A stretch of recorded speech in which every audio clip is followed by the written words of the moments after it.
Hello everyone, आपका मेरे channel easy to learn पर स्वागत है। आज हम बात करेंगे कि शेल क्या होता है।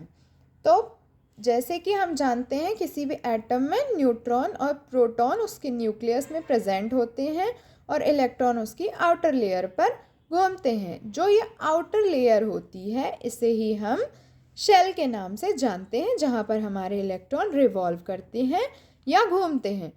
अब अगर हम इसे एक प्रॉपर परिभाषा के रूप में जानना चाहते हैं तो electron revolve around the nucleus in a specific circular path known as orbit और कॉल्ड अ शेल। मतलब वही कि जिस आउटर लेयर पर इलेक्ट्रॉन रिवॉल्व करते हैं उसे हम शेल या ऑर्बिट भी कहते हैं। अब हम शेल को स्मॉल एन से रिप्रेजेंट करते हैं।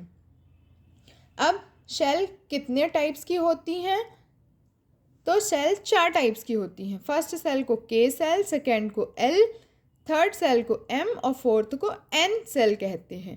इन सेल्स को हम एनर्जी लेवल्स भी कहते हैं। अब हम आगे आपको सिंपल भाषा में बात करेंगे कि सेल और सब सेल क्या होती हैं। सेल और सब सेल आपस में क्या करती हैं? सेल का ही एक सब डिवीज़न क्या होता है? सब सेल होती हैं। तो जो हमारी सेल होती हैं के एल एम एन, यही सेल जो होती हैं सब सेल्स में डिवाइडेड होती हैं। मैं आपको सिंपल भाषा में बताती हूँ। अभी हमने बात की कि जो सेल होते हैं एनर्जी लेवल्स होते हैं, यही सेल जो होती हैं सब सेल में डिवाइडेड होती हैं, जिन्हें हम सब एनर्जी लेवल्स भी कह सकते हैं। जैसे कि फर्स्ट सेल है N1 मीन्स पहली सेल, जिसे के ज़रिए मतलब के थ्रू मेंशन किया जाता है। के हमारी जो है फर्स्ट सेल है।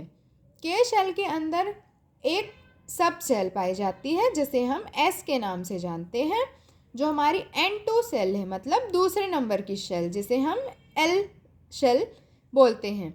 जो हमारी एल सेल है ये 2 सब सेल एस और पी में डिवाइड होती है, मतलब इसमें 2 सब सेल पाई जाती हैं एस और पी।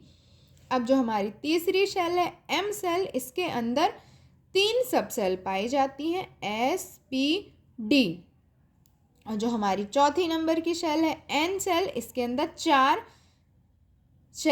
सब सेल पाए जाते हैं, एक एस पी डी और एफ।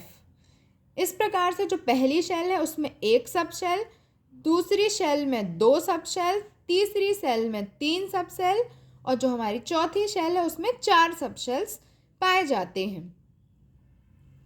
अब प्रॉपर डेफिनेशन की बात करें कि सब सेल क्या होती है।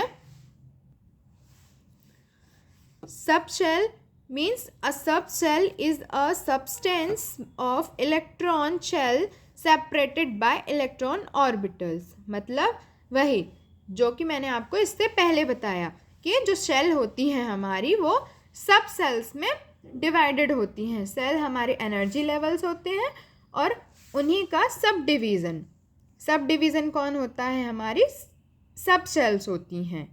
सेल का ही डिवीज़न सब सेल होती हैं। अब हम आगे बात करते हैं कि ऑर्बिटल्स क्या होते हैं।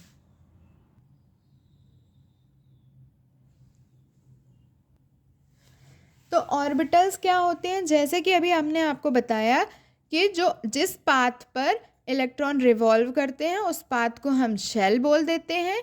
ये सेल सब सेल्स में डिवाइडेड होती हैं। जो हमारी के शेल होती है वो एस सब सेल में, जो एल होती है एस और पी सब शेल में, जो हमारी एम शेल होती है ये एस पी और डी 3 सब सेल में डिवाइडेड होती है और एन जो सेल है जो लास्ट सेल ये एस पी डी और एफ सब सेल में डिवाइडेड होती है।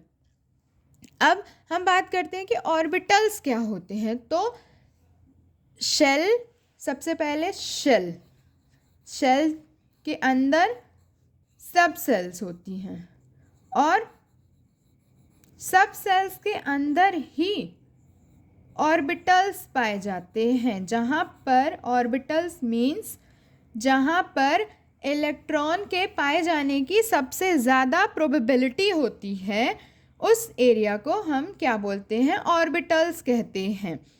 मतलब शेल का हिस्सा सब शेल और सब शेल का हिस्सा ऑर्बिटल्स। ऑर्बिटल्स में जहाँ पर इलेक्ट्रॉन के पाए जाने की प्रोबेबिलिटी सबसे ज़्यादा होती है वही ऑर्बिटल्स होता है। अब हम बात करते हैं कि जो हमारे सब शेल्स होते हैं इनमें ऑर्बिटल्स की संख्या कितनी होती है।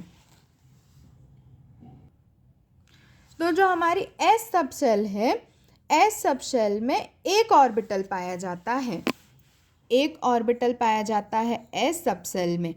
और जो पी सब शेल होता है उसमें 3 ऑर्बिटल्स पाए जाते हैं। डी ऑर्बिटल में